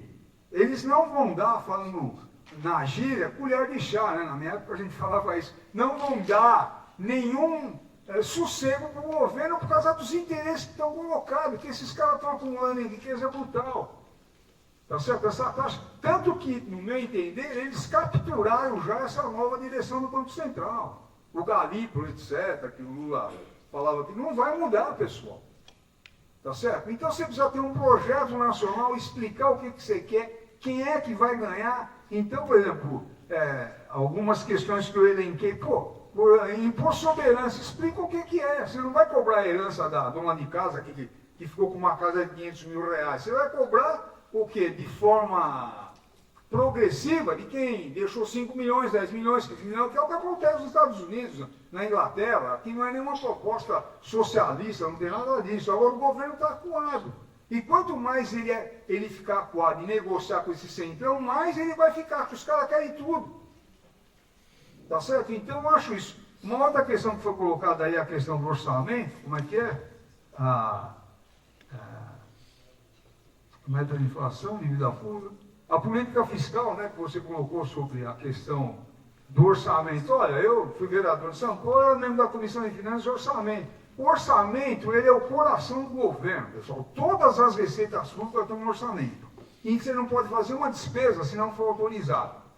Tá certo? Essa é uma questão... Ninguém sabe nada do orçamento público. Este ano aqui vai ter eu escrevi recentemente um artigo, consegui publicar sobre o plano plurianual. Esse ano vai ter o plano plurianual que todas as prefeituras rurais são obrigadas a fazer, que é um plano de 4 anos de investimento. Ninguém sabe absolutamente nada, se eu perguntar para vocês. E não é o povão, as lideranças da sociedade. Como é que você vai... o orçamento é uma disputa permanente para onde vai o dinheiro público. Tá certo? Então, por exemplo, a questão do orçamento, as faculdades de economia, fundamentalmente, elas preparam economista para o mercado privado, não para o setor público. Então, são questões estruturais, por exemplo, essa questão do orçamento, nós temos que discutir permanentemente. A hora que você mostra que o governo vai gastar 1 trilhão de juros, e quanto é que ele gasta com o benefício de continuado, ou com salário mínimo. Cerca de 28 milhões de brasileiros, eu falei no início, ganham um salário mínimo de aposentadoria. Quer dizer, então você tem problemas gravíssimos que hoje está numa sociedade de redes sociais, de desinformação e fake news, que se a gente não falar claramente o que a gente pensa, o governo, ele não sai do buraco, pessoal. Porque acaba, inclusive, a direita hoje posa de defensora dos interesses públicos, etc. Tá certo? Qual é o que os caras falam aí, o governo aí, nessa reunião do Rio, de janeiro, né, o governador de São Paulo, que aumentou o preço da gasolina, do alimento, etc. Eles estão falando isso. Tá? Deixa eu ver se for mais alguma questão. Então, sobre o governo Dilma, eu acredito que é isso. Basicamente são essas questões, complementando aí o que o professor colocou. Obrigado. São 9 horas, estamos no limite, né? Tem do horário estipulado para a atividade, então eu gostaria de agradecer aqui a presença de todos, novamente reiterar aqui o agradecimento ao professor Nelson Marconi, ao Odilon. Tá? Então foi uma sessão bastante informativa, aprendemos bastante, tenho certeza que vocês vão sair aqui dessa noite, tá? Com muito mais substância e conhecimento que vocês realizaram, tá bom? Então, muito obrigado e seguimos com a Semana de Economia amanhã, tá? Tem atividades de manhã e à noite.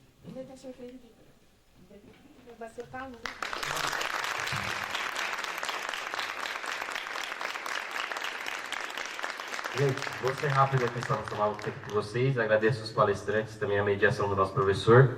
A dinâmica vai ser simples, a gente vai ver se vai conseguir funcionar.